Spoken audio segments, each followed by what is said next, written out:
Donc comme expliqué, on peut mettre pas mal de fichiers graphiques en fond de plan, mais ils ont beau être en fond de plan, on peut très bien interagir avec les éléments, les lignes, les blocs AutoCAD, les droites, les cercles, les points, bien sûr, tout est interactif dans le plan et on peut tout implanter, tout lever. Là je suis sur l'interface du logiciel en mode GPS, donc on voit en haut à droite les éléments de précision de mesure, avec tout à gauche 0 secondes. Donc quand on aura 0 ou 1 seconde, c'est que le flux de correction arrive en temps réel, en flux continu. On va le voir en GPS, c'est important d'avoir des données qui arrivent en flux continu avec un bon modem GSM et un bon réseau. Donc ça va être important de voir. On va pouvoir diagnostiquer quand on a un problème de précision, savoir si ça vient du flux de données qui n'est pas assez fréquent, qui n'arrive pas en flux continu, ou est-ce que ça vient plutôt des masques. Donc là on le voit, je suis en flux continu. Ensuite je suis bien sûr en RTK fixe, et j'ai un HRMS de 2,8 cm et un VRMS de 5,1. Donc effectivement là on voit, on a un HRMS et un VRMS affichés ici. On a ensuite le nombre de satellites, donc 12 satellites visibles et 12 utilisés pour le calcul. Et ensuite on a les indications de batterie.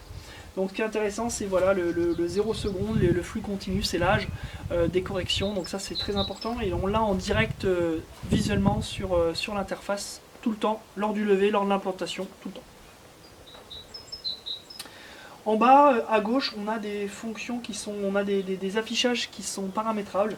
Donc on a le nom du point. Donc là, sur le prochain point, va s'appeler borne 103.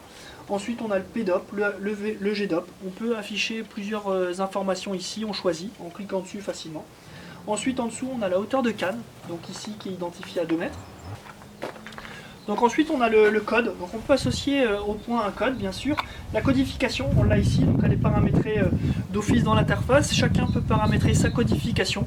On peut importer une codification de Mensura ou Covadis, mais il faudra bien rechecker tous les éléments, les textes, les accents, tout ça à rechecker.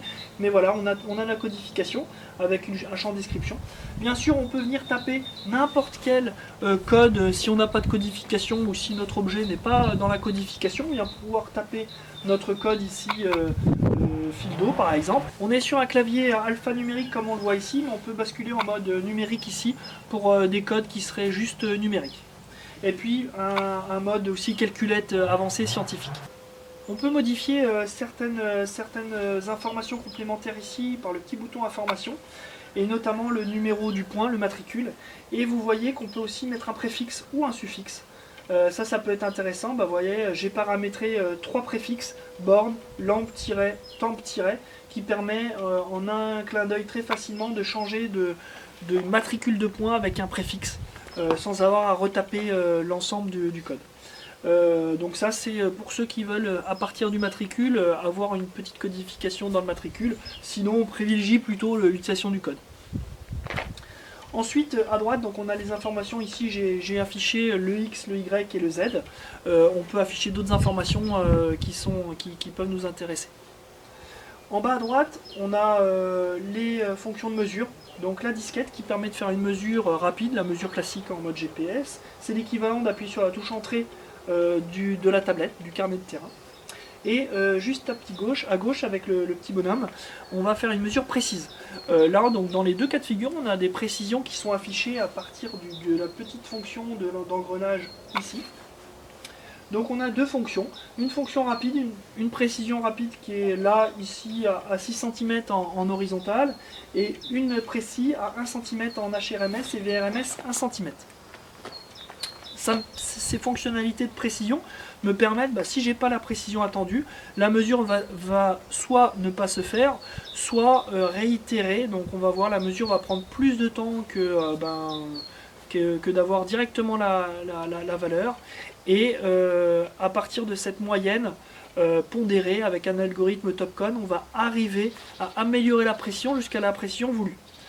Bien sûr, cette possibilité est possible si je suis en fixe, si je suis flottant ou si je suis en naturel. On a beau attendre, ça ne va jamais arriver à la précision voulue. Mais à partir du moment où on est fixe, comme là, vous allez le voir, je suis en fixe. Donc là, j'ai une précision en H de 4 cm et en V de 7 cm.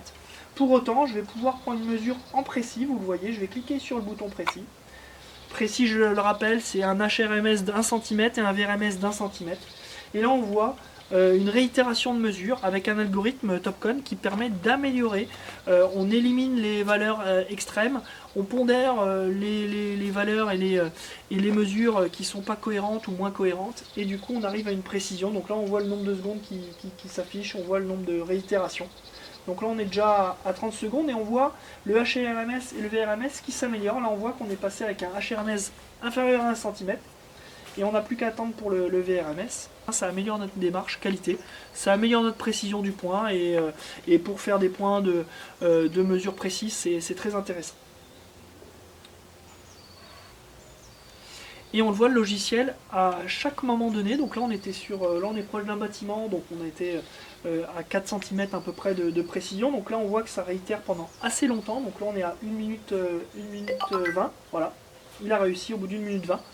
Mais dans des configurations plus faciles, plus aisées, avec une hauteur de canne un peu plus élevée et moins de bâtiments, on aura eu une mesure plus rapide en peut-être 10-15 secondes ou peut-être encore moins. Donc en fait le logiciel s'adapte et améliore la précision pour atteindre la précision et il s'adapte en conséquence de la précision à l'endroit et à l'instant donné. Sur rapide, une mesure rapide, en cliquant sur rapide, on voit la mesure est instantanée. J'ai demandé 6 cm, je suis dans les 6 cm, bon bah voilà, ça mesure en instantané.